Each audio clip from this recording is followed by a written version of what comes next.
Hello everyone, Fluffy Cat here. Just a small reminder to everyone. Don't forget to comment and leave a like.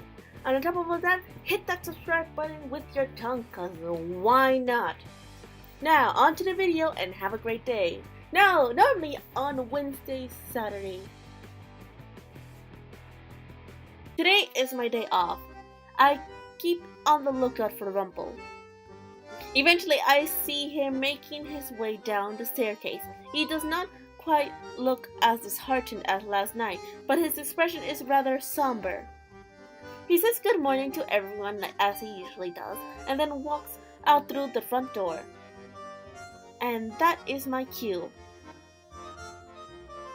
Following behind Rumple without being seen proves to be remarkably easy. Even if he is perceptive, he wouldn't be expecting me to follow after him when I normally work during these hours. He makes his way through the town until he comes to a stop at a little cafe in the main plaza. It is cleverly hidden, just slightly out of view, not at all in the plain view like the rest of the shops.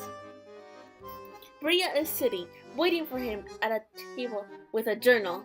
The way she smiles at him numbs my heart.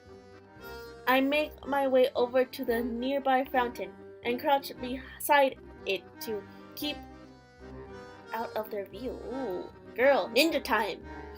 I can hear the conversation, just barely from where I sit. You know, I've been searching for you a long time when I saw you. You suddenly disappeared from the house one night, and I couldn't find you. Why? Why did I leave the house? I don't know. Was it a fight? No, not a fight. We barely ever fought.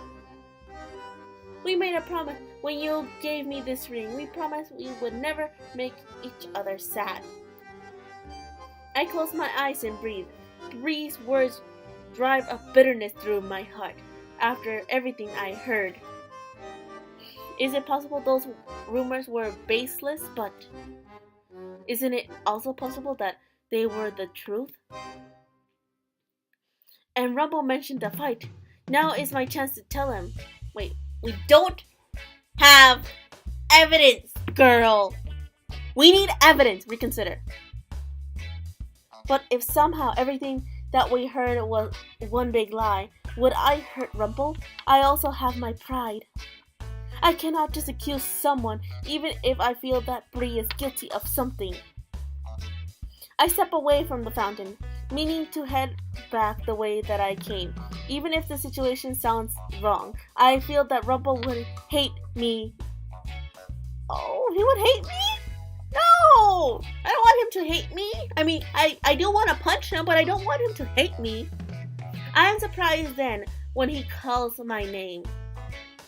Princess? Princess, what are you doing here? Oh, he caught me. You weren't being ninja enough, girl. He saw me? Did he know I was behind the fountain? Spying, are we? I make my way over to the table, to where Rumple is looking at me with worry and Bree is openly scowling at me. Dot, dot, dot. Is there something wrong, Miss Partner? Not with me, but perhaps with you. Excuse me? You seem to have quite the reputation. Princess? I have no idea what you're talking about, but taking people's words at face value is foolish. Mother would have said the same thing, but why would they lie? So is it not true that you were seeing another man? How dare you! Bree stands up and glares at me. I frown back at her. Her anger does not faze me. She seems like a petulant child. What's a petulant? What does that mean? I can't stand jealous girls. They are the bane of my existence. And you're what? 18? Maybe. 17. But what does that even matter? Either way, there'd just be about 6-year age gap between you two. 6 years? 24? God, am I really so ancient? I would say that's pretty young. I guess back then that would be pretty old. The two of us looked at him in unison, then back at each other. I am here because I want to help my partner, and because you are lying to him.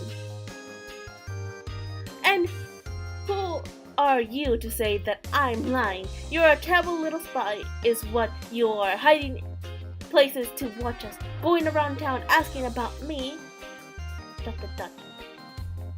I'm telling you now that Rumple doesn't need you, especially if you're the one spewing lies. Those words have no weight coming from a hypocrite. Fight! Fight! Fight! Fight! Wait, ladies! Rumple looks between the two of us, eyebrows furrowed, then he shakes his head. Bree, I knew. It was in my journal. What? Rumple faces Bree, his expression crumpled. It was that lord, wasn't it? The one I refused to take money from that one time I helped him? ... He told me himself. I think that's why this feeling inside of me is so mute right now. Why I was always having second thoughts about your stories. Bree, why didn't you ever tell me you were seeing him? I asked you that question back then too, but you never told me, and so I was waiting for you to bring it up again. I was waiting for you to explain. I was waiting for... As if I could ever get anything through that thick skull of yours. He does have a thick skull, I will agree with that. Even I cannot stop myself from staring at her when she insults Rumple, but with this, she has admitted that the rumors are true. Even if I explained myself, all you would ever say was that you were sorry, but nothing ever changed. What did I do that was so wrong? ... Look at you! Even now you can't bring yourself to be angry at me. You know the truth, and instead of demanding to know why I did what I did, you keep asking what you did wrong. But you'll never realize what you did wrong, Rumple. Never. Some things never change. Bree scowls as she makes her way around the table. Rumple tries to call her back, but Bria only frowns as she walks off.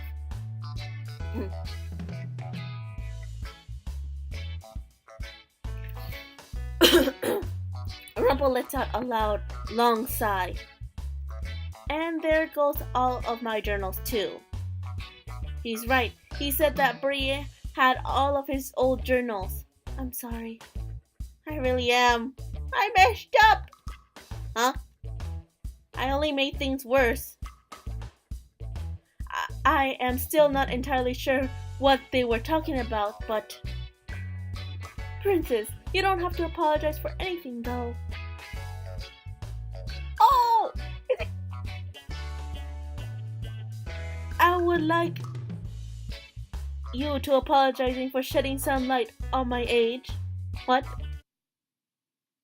Am I truly that old? Suddenly he looks disgruntled, but the look of distraught on his face is almost comical. I cannot help it when I smile, and then start to... Oh, she's smiling! She's smiling! Do my ears deceive me? Is that wonderful sound coming from your mouth, Princess? How precious! It's just...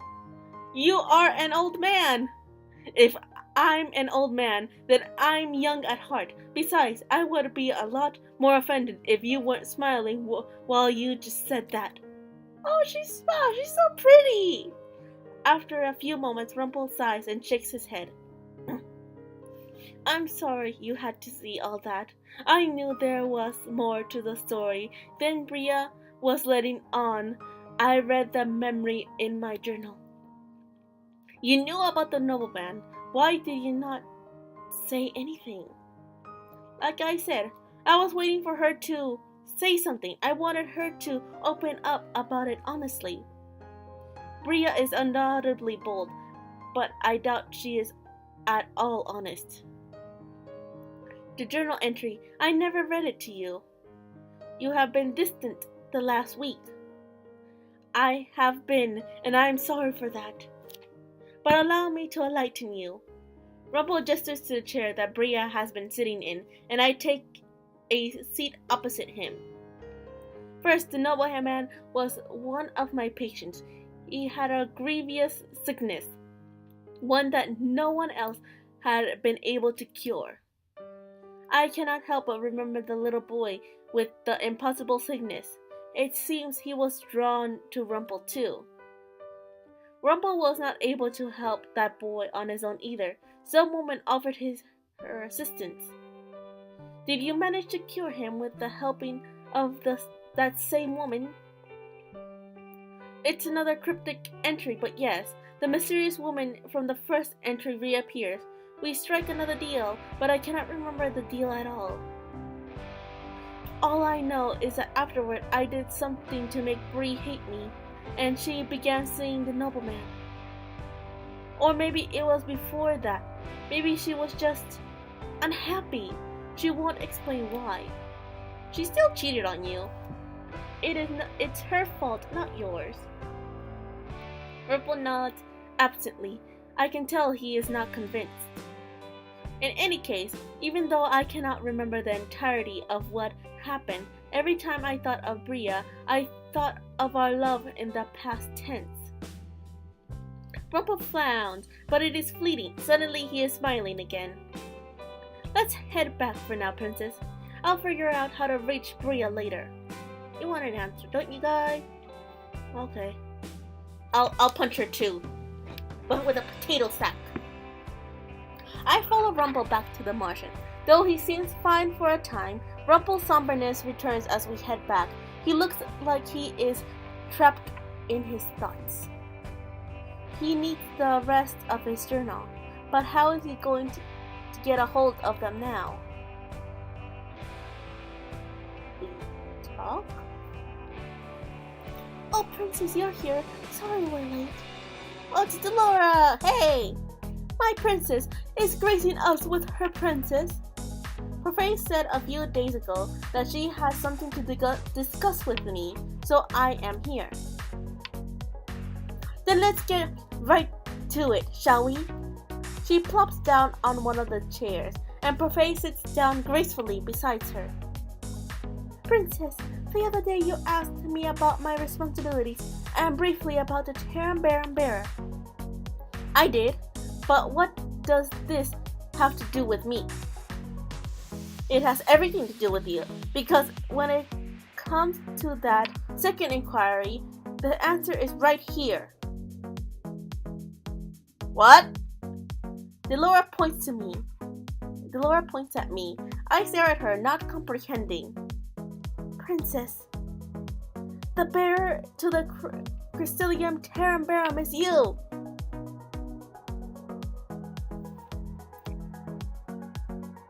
No way. No way. What? I am not able to feel shock, just confusion.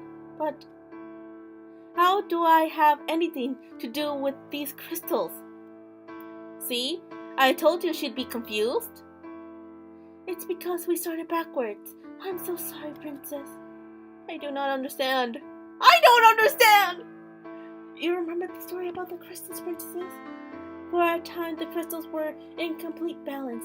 Even the witches who drew on negative energy were respected. Then one day, Hans wrote the fairy tales. Witches were suddenly painted as villains. Humans attacked the witches, trying to drive them out. Their leader, who just so happened to be my best friend, was hard pressed to try to keep their peace. She was the original bearer of the crystal. But as witches were killed and thrown out, she found her patience wearing thin. She killed a human, the ultimate taboo, and there was nothing we could do but try to stop her. This bearer, the leader of the witches, the bearer of the Crystalline Cerebrum, is someone you know, or someone you know. My mother? She erased all your memories, made you think that the fairy tales were evil, that humans were terrible. I feel something dark stirring inside of me. A sharp pain cuts through my heart, making it hard to breathe. The previous bearer of the crystal was your mother, Princess. Hidri.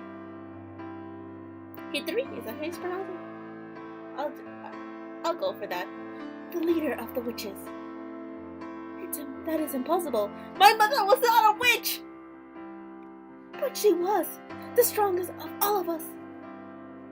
When she died, she kept some of her power sealed within the crystal, which is why it still allowed the fairy tale curse to be spread. What kind of lie is this? I cannot use magic, and Mother never told me that she was a witch. She would have told me. It sounds like it, doesn't it?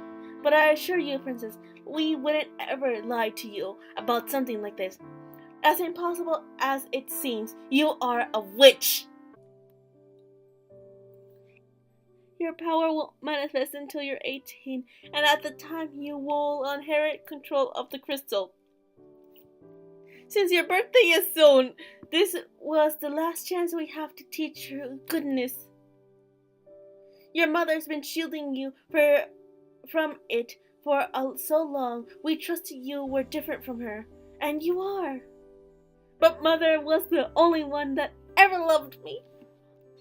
She stole away your memories and made you hate the world.